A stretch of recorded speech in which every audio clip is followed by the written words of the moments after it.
Elles sont quatre jeunes filles à avoir été arrêtées en une dizaine de jours pour avoir voulu se rendre en Syrie et mener le djihad. Samedi dernier, tout d'abord, à l'aéroport de Nice, une jeune femme de 16 ans est interpellée alors qu'elle s'apprête à embarquer pour la Turquie, point de passage fréquent des candidats à la guerre sainte. Quelques jours plus tôt, c'est à Quimper qu'une autre adolescente de 14 ans a été arrêtée. Les enquêteurs la soupçonnent d'avoir planifié sur Internet son départ pour la Syrie.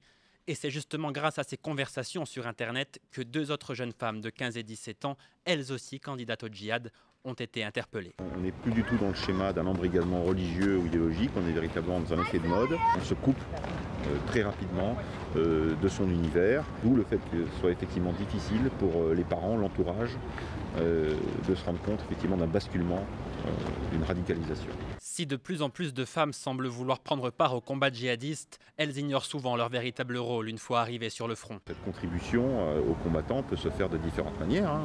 En tout cas sur le terrain, elle se fait de différentes manières, y compris de manière sexuelle. Ça, les jeunes filles, malheureusement, lorsqu'elles partent, elles ne le savent pas. Elles se retrouvent prisonnières, en quelque sorte. En France, le numéro vert mis en place par le ministère de l'Intérieur depuis le mois d'avril a déjà reçu près de 300 signalements de candidats potentiels au djihad. 25% seraient des mineurs et 45% des femmes.